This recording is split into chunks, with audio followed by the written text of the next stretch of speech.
Fala amigos, como estão? Tranquilos? Mais um episódio de Biribascast. E nesse episódio, eu, João, decidi trazer dois convidados. Primeiramente, Enzo, um teólogo de grande nome, e Victor Aprunz, que é um cientista também de grande nome. Então, nesse episódio, vamos debater a teoria evolucionista e criacionista, e eu como evolucionista, quero ver o ponto deles que fazem acreditar no criacionismo. Então, vamos começar. De Bom, começo, por que vocês são criacionistas? boa tarde, pessoal. Boa tarde, João. Bom, como um cientista, né, eu decidi seguir o criacionismo. Mas por quê?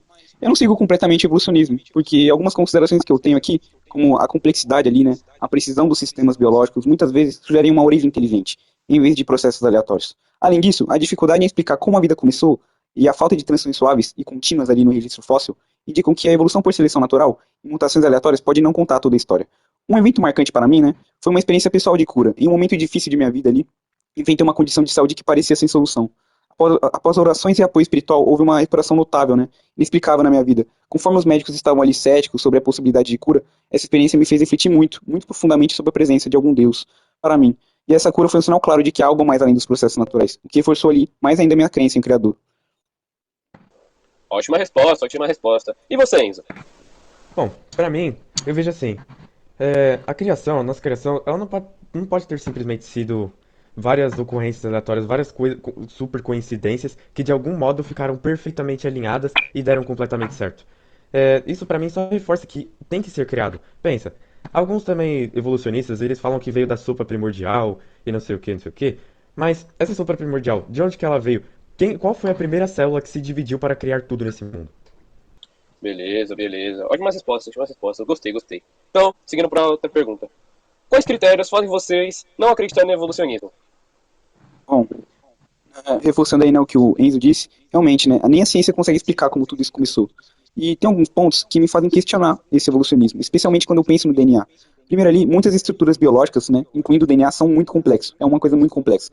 Que se uma parte fosse removida, o sistema inteiro deixaria de funcionar. Essa complexidade parece difícil de explicar apenas por mutações aleatórias, né, e a seleção natural, sem perda de função em algum estágio. Além disso, o DNA contém informações codificadas, né, sobre nossas características, como um manual totalmente detalhado, que só alguém com inteligência máxima poderia fazer, alguém onipresente, onipotente. E, em nossa experiência, sistemas com informações codificadas vêm de mentes inteligentes. A ideia de que um sistema tão complexo surgiu por acaso é difícil de acreditar. Outro ponto é a falta de transições gradativas no registro fóssil. Mudanças significativas parecem ocorrer do nada, o que é difícil de explicar, né? Somente se baseando na seleção natural. Beleza, beleza. E você, Enzo?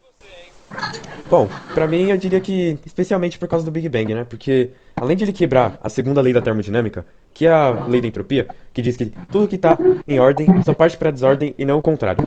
Ou seja, se você tem, por exemplo, alguma coisa que está totalmente desorganizada, ela não pode simplesmente ficar organizada assim tão facilmente. E também porque não tem muito sentido.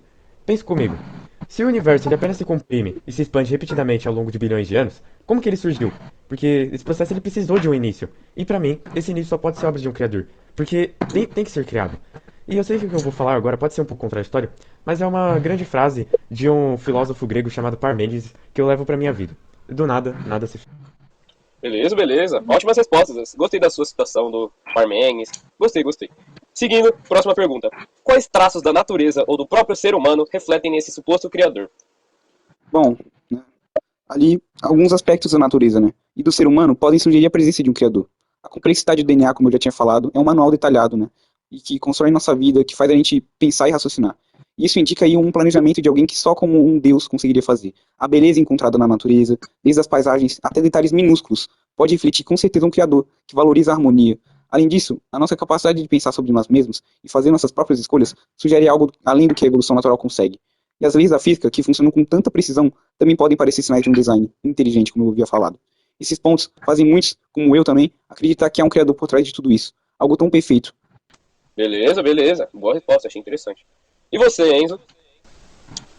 Levando para um ponto mais religioso, tem um fato muito curioso que eu observei aí, já faz bastante tempo, né? Tem mais ou menos uma década que essa pesquisa foi lançada, mas tinham cientistas que estavam pesquisando DNA, né? E aí eles descobriram que tem um código, que no caso é 10565, que ele estava sempre se repetindo ali no nosso DNA.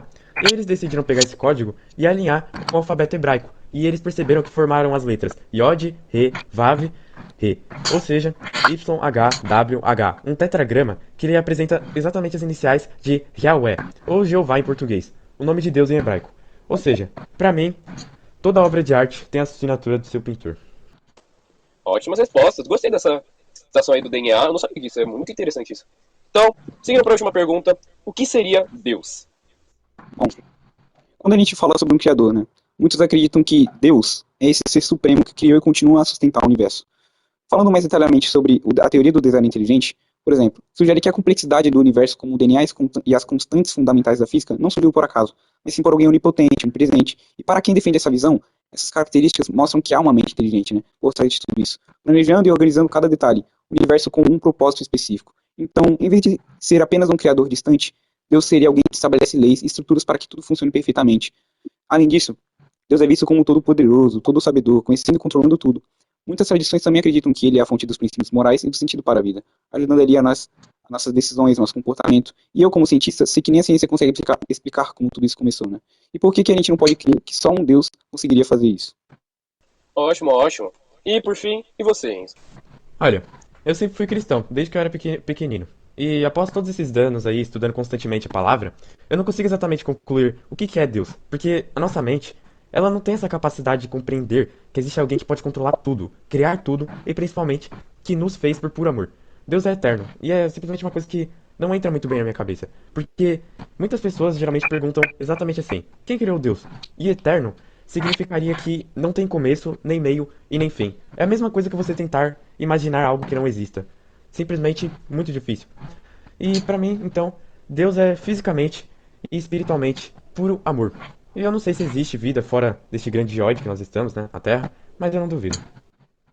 Ótimo, ótimo. Então, com o fim das perguntas, eu agradeço vocês por comparecerem aqui no Bilibascast e concluo falando que gostei muito da resposta de vocês, foram objetivas e falaram coisas muito interessantes, como o DNA, o design inteligente, e eu percebi até uma contradição nas minhas ideias. Eu gostei, viu? Muito obrigado por comparecer nesse programa, obrigado e falou aí pra vocês de casa. Eu que agradeço.